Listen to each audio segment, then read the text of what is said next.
Hey everyone, it's Mr. Wildboy94. I hope you're doing well today. I have a book review for Al Sarantonio's third book in his Orangefield trilogy, or series, or whatever this is. I don't know if there's going to be any more or not. I don't really care, frankly. This is Halloweenland, which is also another fantastic cover in this series.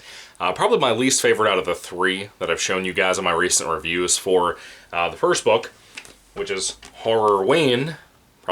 Possibly my favorite, I would say, out of the covers. Not the book itself, but the cover. Hallows Eve is book 2. I just reviewed this like a week ago, somewhere in that ballpark. But like I said, we're at Halloweenland now. And Halloweenland, it was a pretty solid improvement, but I have very big nitpicks about this. Overall, I feel about the same issues with this book, almost to the same very T that I have with the first two books. As I make this review, I'll talk about it more and more. Of course, this is spoiler-free, just like my reviews always are, in case I listed spoiler-filled. This is spoiler-free, so don't worry if it's a longer review. If you happen to see longer videos on my channel here lately, I'm just kind of taking my time and mellowing out and, enjoying my time with you guys in my reviews. Anyway, Halloweenland. I was very curious, just as a small recap for my previous two reviews for the first two books. I just read all of these for the first time.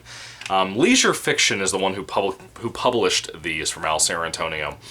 And I have pretty solid standards for Leisure Fiction. They put out people like Brian Keene back in the day when they were still around. They put out people like Richard Lehman when he was still alive and writing. Leisure Fiction has some great writers out there. Ramsey Campbell writes with them, I think, a lot of the time, if not all the time. Rath James White, who I've read a couple of things from, not book-wise, but short story-wise. A lot of notable names in the horror community are out there writing for Leisure Fiction back in the day before they shut down in like 2012 or 2010, whenever it was. I miss seeing their paperbacks in stores. I mean, you can find them all over used bookstores, but not really in like, regular Barnes & Noble these days. I wish Leisure Fiction was able to come back. Anyway, so the first book here, Horrorween, is not really a straight-up novel like I thought it was going to be. It's basically a bunch of short stories and novellas that are kind of melded into one novel. They kind of tie together, but not really. Think of like these anthology films like VHS or Trick or Treat, something like that. That's kind of what it's like. And it was mostly a miss for me. The first like 70 pages focused on this one children's horror writer encountering this entity named Sam Hain, who's kind of the antagonist of the whole series, or at least one of them. That part was fantastic. I really loved it. It was great. And the rest of the book were just weird stories that they just didn't work for me. They didn't really click most of the time. It was a really big miss in a lot of ways. I gave it a pretty low rating. If you want to see my review, you can check that out. But that's pretty much my thoughts on Horrorween. Very, very weak book. As great as that cover is, that's a great example of Leisure Fiction's covers saving their books, making you want to pick them up. And Hallows Eve was an actual novel. This one you're mainly following a guy named Corey Fader, who just came back to his hometown, which happens to be Orangefield, and you're kind of going back and forth following him, and another little girl named Reggie, who's kind of like Corey. She's having a lot of the same issues he's having, of these hallucinations and whatnot, but Orangefield, of course, like we learned in the first book, is a very strange area around the time of October and fall and whatnot. This entity, Sam Hain, kind of shows up, kind of like a weird ghostly figure, who always seems to be the Lord of Death, is the way he's portrayed in Pagan whatever. And so, he basically is supposed to be like the antagonist of these stories. And this second book is an actual, like I said, more of a novel type of thing, not a short story anthology bound up into one book with very faint ties to one another. This is like an actual novel. You're also following another character named Bill Grant, who has made appearances in the first book, Horrorween, but he's pretty much just a detective. And Bill Grant is not very developed in either of the first two books. I actually think he's very developed in Halloweenland. I actually really enjoy him in Halloweenland. But these first two books, he just wasn't a great character. He wasn't really your main character by any means, but some stories kind of followed him closer than other parts. But I remember the ending of Hallows Eve being real odd, man.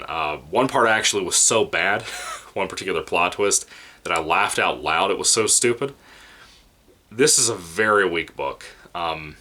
For an actual novel, not so much an anthology, because it's not an anthology, but for this part of the series, I think it's a little bit better than the first book, not by much.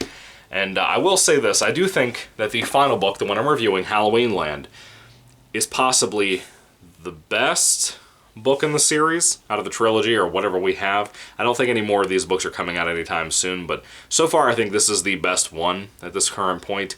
I hope it's the last one. I'll be honest with you.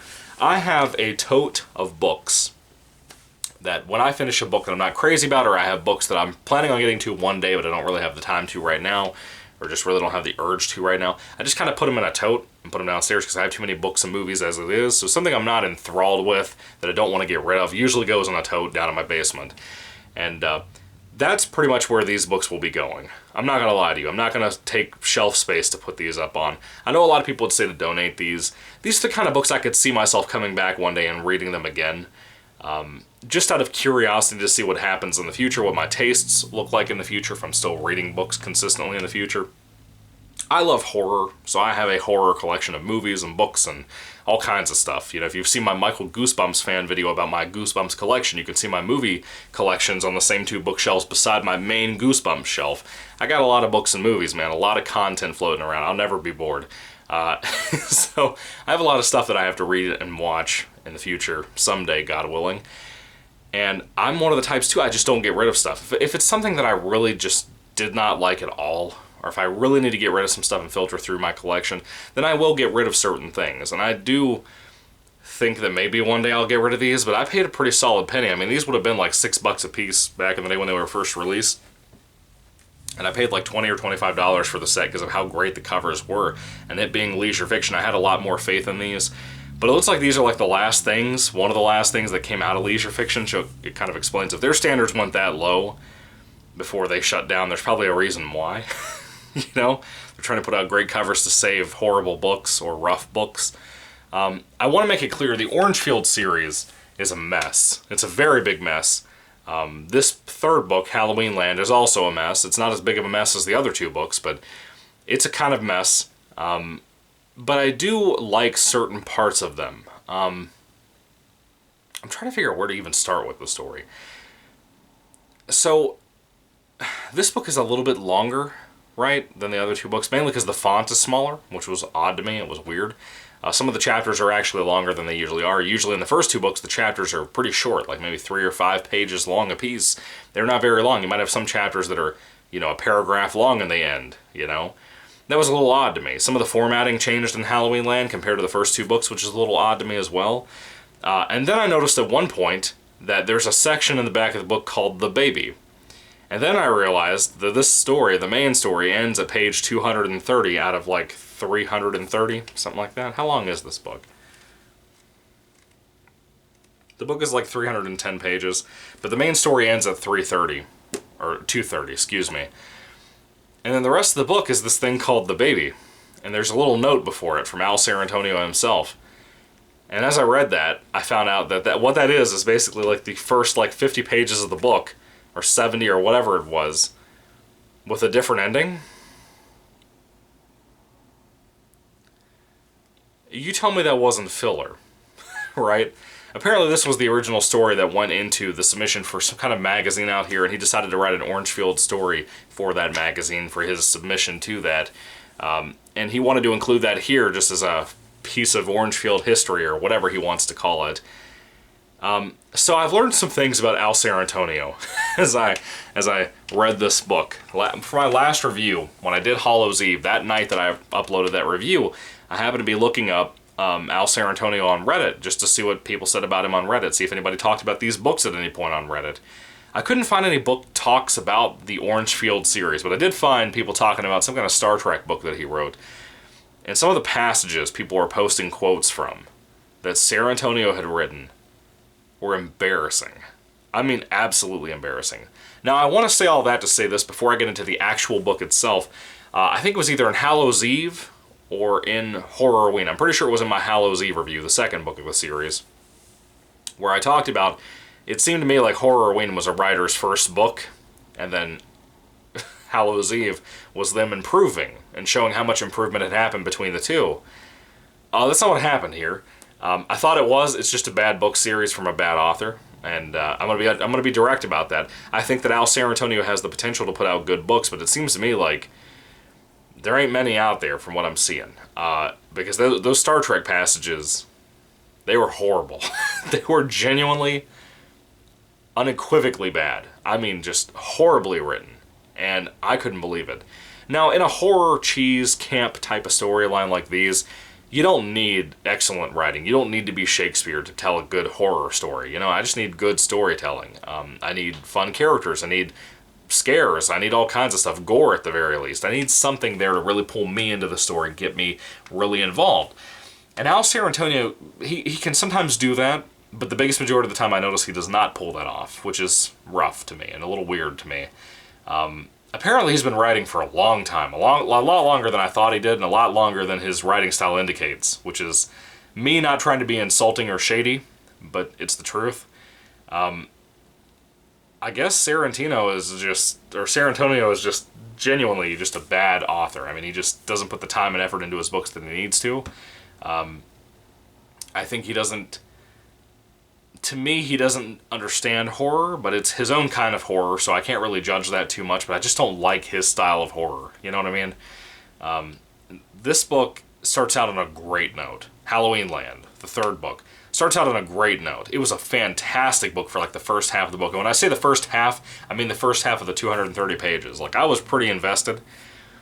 And basically it follows Bill Grant, and the book actually opens up with a different character. It's a woman who is trying to get pregnant by her husband. It's a very cool little mystery. I really dug how this was. I was hoping that this book would be a huge home run and I could come on here and do a review telling you how great this book was.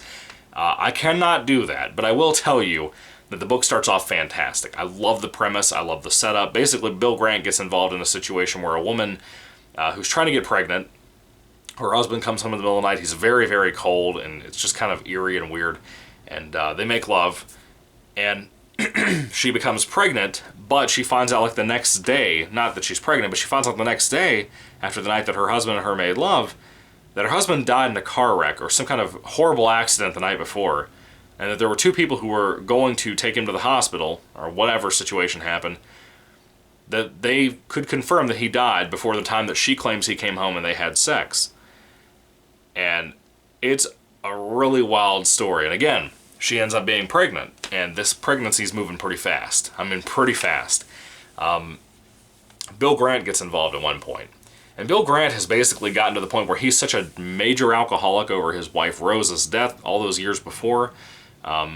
We've talked about that a little bit in Hallows' Eve. I don't think it talked about it too much in Horrorween, the first book. But I know for sure Hallows' Eve did mention that he was pretty much kind of drowning in drink. And he's just kind of lonesome, but he's also just a little odd. He's kind of going more and more into a rabbit hole spiral, it's pretty interesting. But Bill Grant gets involved in this situation. He's trying to help out this woman. The woman's sister is just a total scumbag, rude lady. Her motivations are wild and crazy and weird. But that main woman who's pregnant with the dead husband, she's trying to figure out, how is this even possible? What happened to me? Bill Grant goes into investigation to try to find out if somebody had raped her. There's a particular guy that tried to assault her years before, so he has to investigate that guy. People are starting to show up dead. Of course, it's around October, so weird things are already happening. It is Orangefield. Orangefield has weird supernatural occurrences all the time. People have these things called Sam sightings, which we talked about in the first two books, of people spotting this creature called Sam Hain, who is the Lord of Death. Again, a very ghostly figure. I'm a little confused. I could have sworn early on in these books that it mentioned that Sam Hain had a pumpkin head. Maybe I'm wrong about that. Maybe I'm confusing some detail somewhere in these books because I don't care enough to pay attention. But I could have sworn Sam Hain had a pumpkin head. And now every time I see him described in this book and in the second book, it describes him as having a white face and a red slit mouth that opens up really wide. So I don't know if he's supposed to have like a human face that just gets a big smile on it, or if it is a pumpkin face that happens to be a white, pale face. Can you have a pale pumpkin? I don't know. It doesn't make any sense. I don't care. I don't care enough to even get invested in that. I like Sam Hain sort of, kind of. You know, he has an atmosphere to him. I like how Serentonio, I cannot say his name. I like how Al Serentonio can write the atmosphere surrounding Sam Hain, but he never does anything with Sam Hain. Sam Hain is involved in each of these books in a different way, and yet the second book ends almost identically the way the first book ends, which is stupid and weird, and I don't like how we get no information, no closure really on anything of the supernatural aspect. It's kind of just like always, well, next year's coming, you know. That's pretty much how every single one of these books have ended. And even this book kind of ends that way too. You know, but a little bit different. This one has a little bit more closure to the overall arcing story. It's just I hate the ending of it. I absolutely hate the book ending for Halloweenland, but I'll get there in a little bit. Bill Grant, like I said, I really enjoyed about half of this book. The main storyline, not that stupid baby thing at the very end of the book, but the main storyline, I enjoyed about half of this. So about 115 pages of this I was really into. I was really digging it. Then I had to put the book down for a little bit. I got busy for a couple of days. My work and job have been slammed, dude. I've been so behind on my Goosebumps book reviews on my Michael Goosebumps fan channel. I've been just completely slammed. I've been exhausted and busy. It's been nonstop here lately in my life, I think. But I've been trying to catch up, and I decided to sit down and try to finish this in one or two sittings, and I did. And I have to tell you, this one just... about halfway through that main story, about 115 pages or so in, it just loses steam. It really does. And then eventually I realized that Bill Grant, the main character, and myself, the reader, have been put on a wild goose chase, like the entire book. Yeah. There's literally a trip to Ireland at one point. It's completely pointless. It's completely wasted and pointless. Proving my point that this book is a complete and utter mess. Now, of course, Corey Fader is not in this book because of what happens with the storyline of Hallows' Eve. If you've read it, you understand why. I'm not going to spoil that for you. Most of this book, if not pretty much all of this book, aside from that woman who is having the baby, just as kind of a semi-spoiler, the woman has the baby, and the baby's kind of like an antichrist. It's a little girl. She's deformed. Sam Hain takes this little girl away, and Bill Grant gets shot on the night of that Halloween in particular. And the next 5 years that we skip ahead, this little girl is now 5 years old. Sam Hain is raising her up. This little girl that's possessed, I'm not going to tell you who possesses her, but it's a pretty cool little idea. I really like the premise, like I said, for this storyline. Sam Hain's raising her up. Where Bill Grant got shot 5 years previously on the birth of that little girl's night, Bill Grant is trying to just, find this girl. He ends up becoming so much of a drunk that he loses his job, he loses his house. He doesn't really lose his house, he just kind of gets rid of the house. Sells it off, whatever, so they can put as many resources into private detectives and whatnot to try to hunt this little girl down. He really feels like it's his duty, since he's had so much history with Sam Hain and the history with Orangefield, that he feels like he needs to stop this situation. And I kind of find that admirable. Like I said, Bill Grant is a lot more relatable in this particular book, mainly because he's our main character. He reminds me a lot of Bill Hodges from Stephen King's Mr. Mercedes book trilogy. And I like him a lot. I actually like him a lot from this book, but I hate that Al Serantonio puts him on this whole wild goose chase that doesn't matter at all. When he goes to Ireland at one point to try to hunt down this little girl and try to hunt down Sam Hain, he meets up with an old friend of his that he used to be a cop with in New York City, or wherever. And their friendship is great. I love reading about those two together. They're fun to listen to, talk to each other. It's very fun. Before he goes to Ireland, he comes across this place that's getting built. It's like an amusement park type thing for the season called Halloweenland.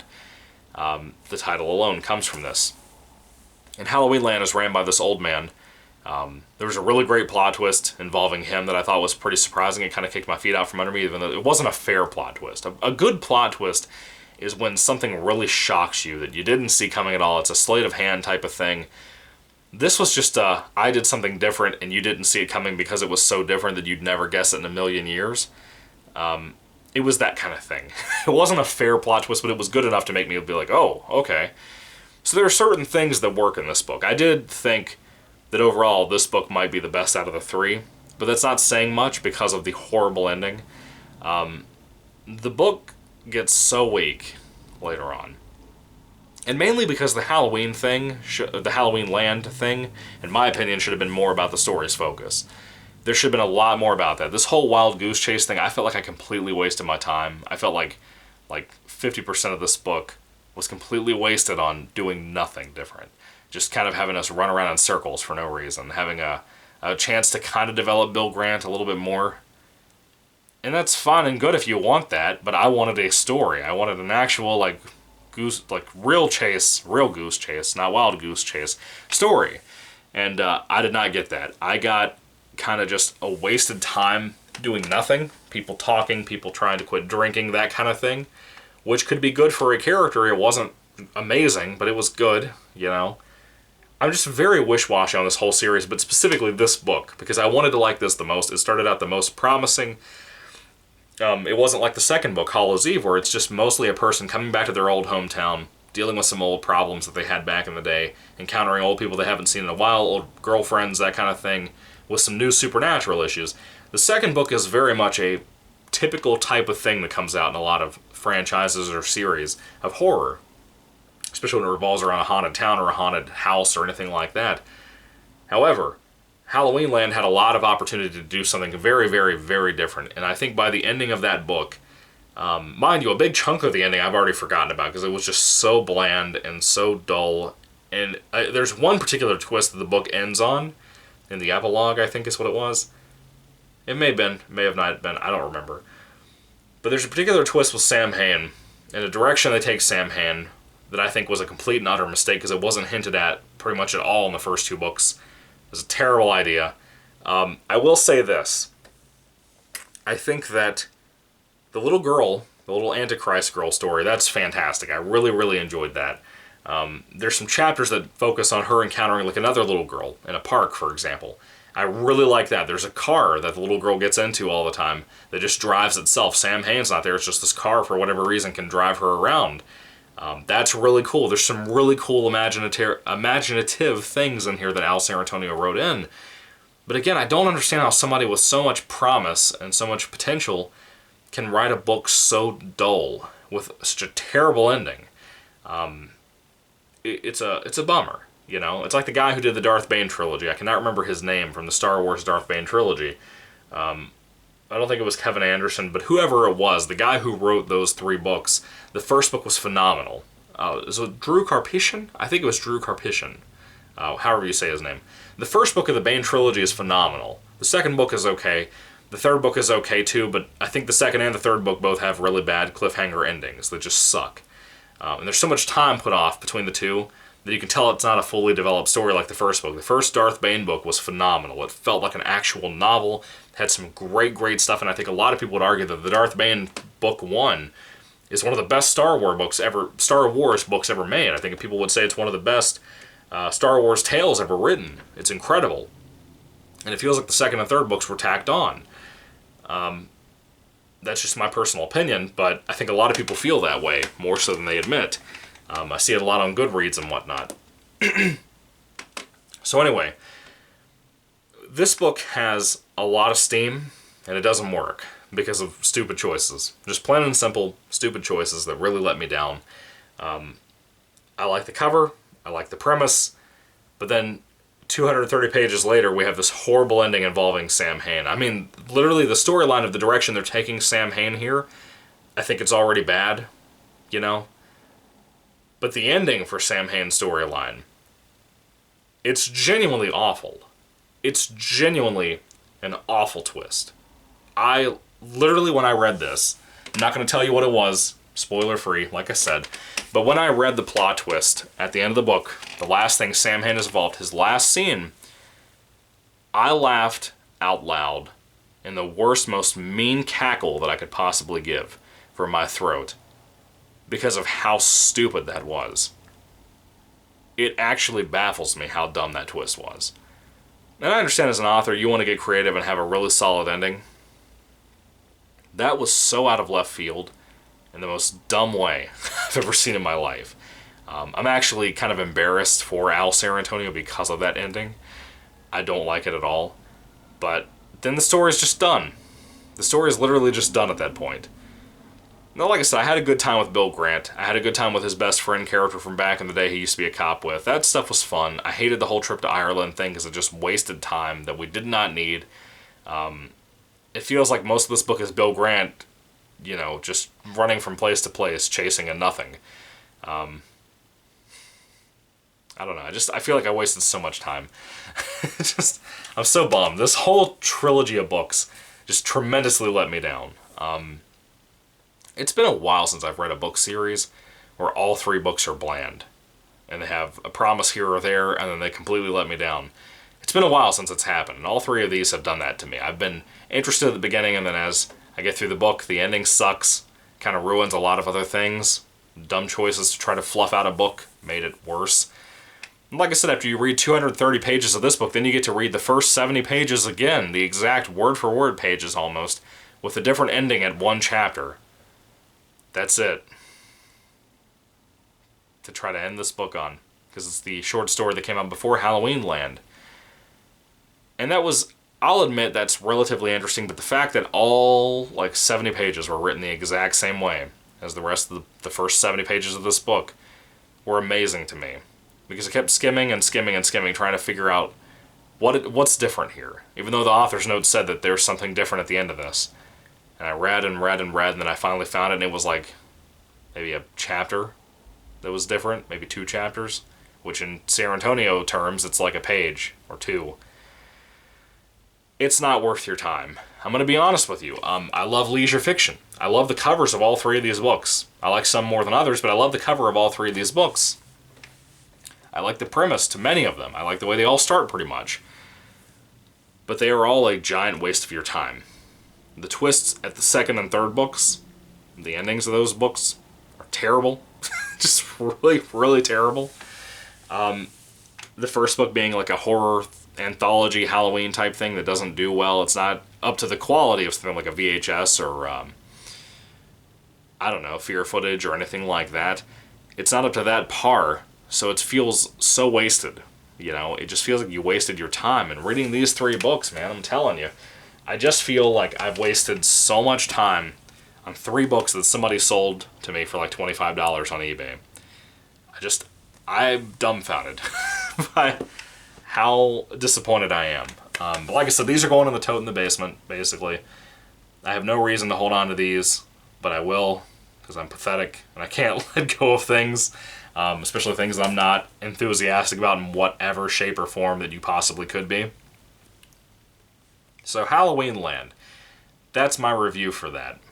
I hope that you enjoyed this review for Halloweenland, as well as the reviews for Hallows Eve and Horrorween, because I'm very disappointed. I'm glad that it's basically time to get into October. I started reading the Pine Deep trilogy again. I am struggling because of trying to get through my mood that these books have put me in. I was so invested in this, man. It really bums me out because I was so invested in this, and it just completely let me down so much, and I found out like halfway through the book that it was going to let me down. But I was really liking the direction that San Antonio was taking this. I hope that I'm wrong, and that San Antonio is not just a bad author. I hope there's some good stuff out there that's worth reading from him. But so far, I've read 3 books from the guy, and I've seen potential, but I've not seen pull-through. Which, in a series, I can understand, because sometimes you're going to have a better book in a series than another one. Same thing with movie series. And that's not what happened here. I mean, this is my personal favorite out of the 3, but it's not by much.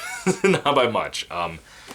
So yeah, that's pretty much my thoughts. If I had to rank these before I guess I'll go ahead and review this, or rate it, or whatever first before I do a ranking. And this is a current ranking too, as we get to it, because I don't know if there's ever going to be any more books. I don't think there will be based on the ending of this one, but still. If I had to rate Halloweenland on a 5-star basis, I'd give it like a 2 out of 5 stars. I wanted so much more of the amusement park thing. I thought that was a great throw into this. And it wasn't pulled through on at all. It's barely in the story at all, so why even name the book after that? As soon as it's brought up, you know that's going to play a more integral part of the story. If you have any ounce of brain and thought in you, you know Halloweenland's going to be more important, and the story's going to end there at some point. Because it's a great set piece for an ending. You want it to be memorable. You know it's going to go back to that. Instead, we do this whole Ireland trip before we go all the way back to this crap. And it just... it's such a letdown, dude. Anyway. Alright. I've already told you. My favorite in the series, my number 1 spot, usually I'd go from the worst to the best, but my number 1 spot at the top is Halloweenland, and I say number 1 at the top in a very not so thrilled way, just because it is what it is. My number 2 spot is Hallows Eve, because it's a novel, it's okay, it's got some cool stuff in here. I really like the spider scene, or the finger scene, if you want to call it that. Whatever you want to call that scene about the couch. I really dug that scene. There were some other cool things in there, but the ending was horrible of that, too. And then we have the 3rd spot, the bottom, what I consider the worst, or my least favorite, or whatever. It wasn't a complete loss. There's some good stuff in here. But Horrorween, the one with the best cover, is my bottom of the 3. I just think it's the weakest, personally. And that's my ranking for this trilogy. I don't know if there will be any more books. I don't even know if San Antonio is still alive. But I hope if there is a 4th book that it's a better book. I don't know how somebody could write the kind of things I saw in those Star Trek books that will never, ever, ever leave my brain when I look at these books now. That was horrible stuff. You should totally look that up if you guys have a Reddit account. But yeah, bafflingly sad to disappointment in seeing what happened here. Anyway, when it comes to Halloweenland, 2 out of 5 stars. I wanted so desperately to give it a 3, and I just can't do it. It's so weak, and so much time is so wasted. I just can't do it. I can't do it in good favor. Anyway, what are your thoughts on Orangefield's trilogy, or the Orangefield trilogy, or whatever you want to call this? Did you like these books? What's your favorite part? What's your favorite character? All that good stuff down in the comment section down below. Did you love Halloweenland? Is that your personal favorite out of the series too? Let me know your rankings if you read these 3 books down in the comments. I'd love to hear what you have to say about it. I am very let down, gotta be honest with you. You know, I know with the horror community in general, with books, we're having the same problem we have with horror movie characters. We don't have the most engaging, wonderful characters. You might have an iconic villain, or some iconic scenes, or something like that. Even iconic set pieces for finales, but you don't really have iconic characters. More and more as I read these different series out here. Even Richard Lehman, who's considered the master of slasher literature, he is not really iconic with villains. I think Brian Keene even doesn't have iconic villains. I think he has iconic situations and set pieces and stuff like that. Iconic twists on villains, like how Brian Keene tinkers around with zombies and does things like zombies possessed by demons, you know, like in The Rising and City of the Dead. That's genius. Why has that never been done before, as far as I know, or at least the way he did it? The iconic gore in Brian Keene and Richard Lehman books really kind of pulls you through. Even if the characters are kind of just bland horror movie 80s slasher characters, you might have some really good stuff in there that are really going to make you remember a lot of the things you're seeing or reading about. San Antonio didn't pull that off. I know this is a problem in the horror community, but man, we got to get better about this stuff. At least make it iconic. There are some books that I've read that are like short story collections from different writers that one story in the entire book is actually good or worthwhile, and the rest feel like amateur diary rubble, you know? Anyway, what are your thoughts on this series? Put them down below. What are your thoughts on Al San Antonio? Did you read the Star Wars or the Star Trek books I was talking about? I feel like people probably haven't, but you should really honestly look up those Reddit posts. Seriously, that was very telling. Anyway, what are your thoughts? Put them down below, guys. Thank you for watching. Happy Halloween. God bless you. Goodbye.